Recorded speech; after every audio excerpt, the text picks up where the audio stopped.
Well, I kind of see myself as a kind of an abstract maker, designer, artist. It's difficult to, I kind of started out as a maker and now I'm kind of seeing myself as an artist and also a designer. So, it's kind of craft and art, because I've started out making very kind of functional objects. So that was in Sweden when I started out just learning glass blowing. And when I came to Scotland to do my BA and MA there, it was more about finding your way of working, your way of designing, why are you doing this? And by doing that, I kind of find my way of working and designing, and it just comes naturally now. You don't have to sit and think about it, When I first tried out glass, I was probably about 17. Just tried, went to a workshop and tried it out, and I got hooked literally in seconds. Yeah, just touching the hot glass, and it was just the noise, the heat, the instance you could make something. So it was like a foundation, you try different art forms, painting, drawing, ceramics, and then I tried a bit of glass as well, so yeah. The sand casting technique came on quite late because I only trained it in glass blowing techniques. So it's kind of just self-taught and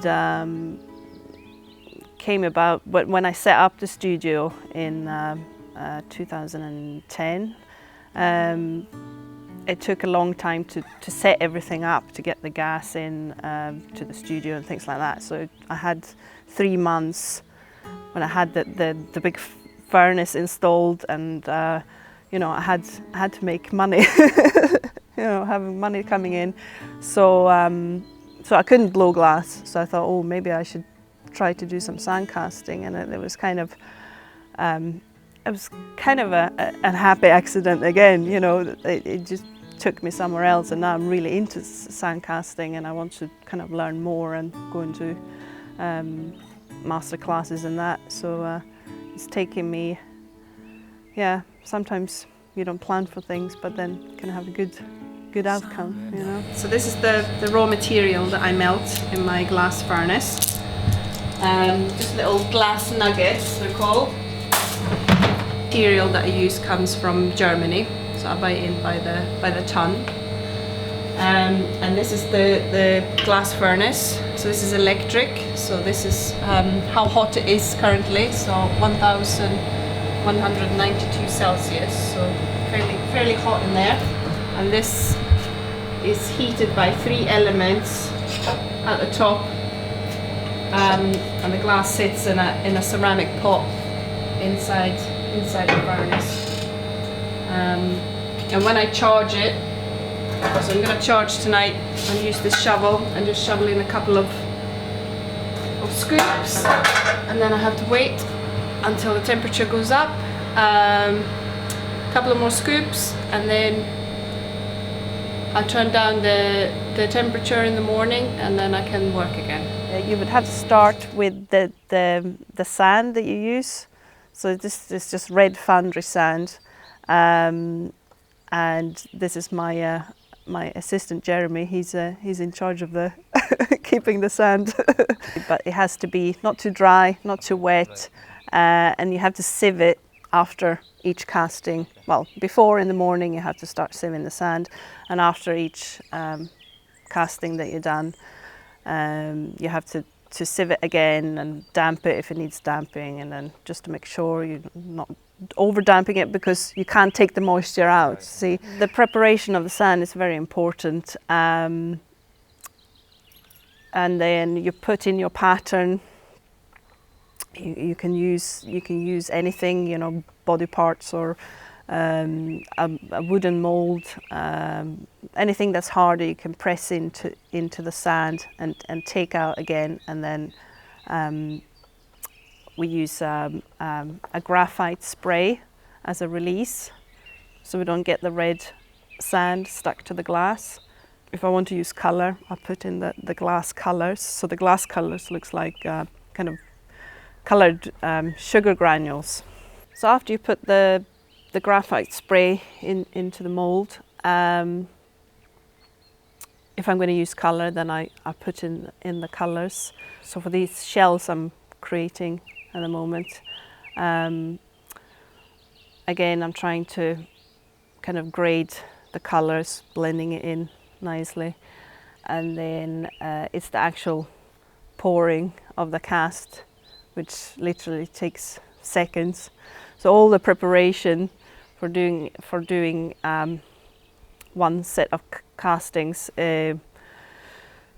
usually takes between 40 minutes to an hour to do the preparation, and then the actual pouring takes seconds, and then everything can go wrong. So it's a very instant process when you're making, compared to blown glass, which is a little bit more gradual. You're working on a piece, but this is just pouring and having my assistant, you know, cutting the glass when it's filled up. It's very easy to kind of underfill or overfill a mold, especially if you're making lots of different shapes. So if you stick to kind of one shape, you get very good at that, you know, judging how much glass it needs. Especially, I'm very good at overfilling the mold, because you think, oh, it's not going to be enough. This is the casting sand that we're going to use for the casting, and it's just red foundry sand, which I buy in from a place where I buy all my glass colors as well, and I supply ceramicists. And so this is special red foundry sand that I get in from Doncaster, company there. And this is the kiln where the glass have to cool very slowly. So this is called the cooling kiln or the annealing kiln. So this sits at 510 Celsius all day. So that's the glass annealing temperature. So you have to cool the glass very, very slowly. It can handle a quick drop, you know, from 1100 to say about 650. But then you have to put it into the kiln before it reaches this 510. So if I would leave the glass out without putting it into the kiln, it would just shatter within minutes. And then depending on how thick the glass is, depends on how slow this cooling cycle will be. So the pieces that we're making today, some of them are fairly thin, some of them are a bit thicker, so this is going to be in here for about 3 days until I can take it out on the 4th day. The cooling temperature of the glass depends on how thick the glass is, and you never kind of measure in seconds or minutes. You kind of just see the temperature of the glass if it's time to go into the kiln. And it also dependent on the weather. If it's a windy day, you know, you have to make sure everything is close the doors so you don't get drafts. Especially in the winter when I did some castings, it was just a lot of pieces cracked because it was, yeah, unusually cold this year. So it's mostly through working that you come up with new ideas, or sometimes you make mistakes.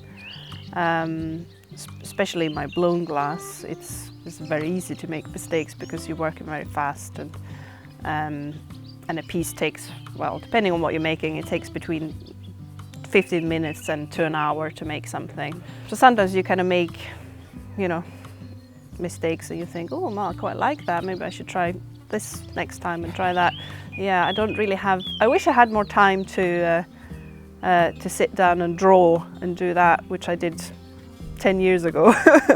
But it's just not enough time to do that. So you tend to kind of just get little ideas when you're working, or you could just be out for a walk or traveling and you see something and you think, oh, I like that color or that shape, or it's just usually just little things that or shapes that you see in nature, or you know, rocks, or just little things that kind of influence you that you don't really go around thinking about until you're actually starting to make something. So I was approached by Hildegard, the arts officer, and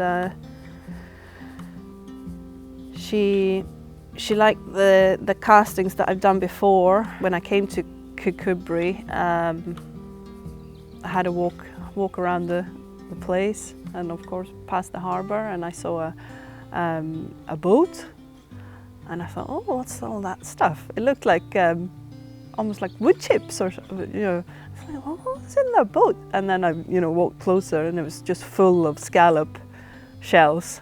So I think that kind of made made a big impression on me, because it was just masses and masses of it. And then by speaking to the primary school children, a lot of them, you know, were saying, oh, we like to go on the beach and pick up shells, and also the light, you know, the beautiful sunsets you get in Kukubri, and so that was a lot of kind of influence. I'm interested to see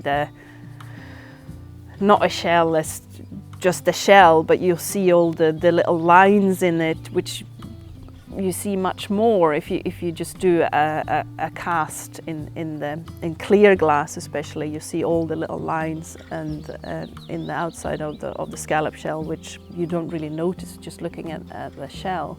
So the glass kind of, you know, picks up all the tiny little textures, and then when you got the light coming through, it just kind of magnifies it, and you see much more detail.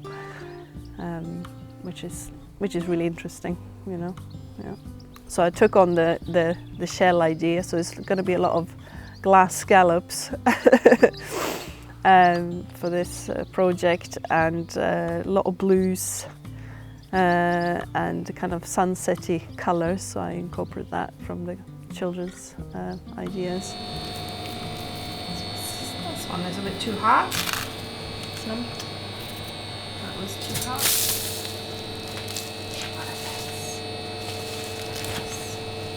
Take them out. I would, you know, brush off.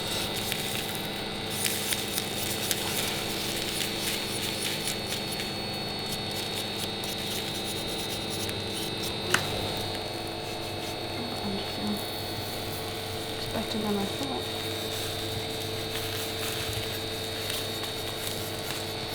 Yeah, all the school children has helped me do the drawing for me, so that's been really good, and just looking at all the watercolors that they done and drawings, a lot of them kind of had the same theme, so it was, you know, it was fairly easy to kind of try and make them happy as well. So hopefully they should be pleased. It's going to be 3 different plinths with work, so that they're all relating to each other, but some pieces are a little bit different, just to try and please as many children as I can, and myself as well. So it's you know, you have to find a good balance of you know, something that I'm happy to kind of show as an artist, and also trying to involve the community and try and make them happy. So hopefully, you know, it should all work out in the end. Well, I'm really looking forward to installing the work and showing it to the children. I think that would be, and just see their reactions, you know. I think that would be the kind of important moment, you know. For my future work, I want to kind of do more projects like this. So this is, you know, really interesting for me, because I like making kind of small components and putting in to bigger kind of installations. So there's something I want to continue with and kind of build on. Yeah, I'm interested in more of kind of public sculptures and installations, and also garden sculpture, kind of moving away from the smaller gallery pieces. So yeah, I want to hopefully all go well. And you always develop your work. It's just the time for me at the moment. You know, I've got a wee girl and a dog and a husband as well, so it's a lot to fit in. But you know, in the future, I would like to take a bit more time and you know, think about new ways of working, and also try and do some masterclass in sand casting and kind of build on it and do more kind of intricate and bigger castings and develop that work. My name is Elin Isaksson. I'm a glass artist, and I use the techniques of glass blowing and sand casting.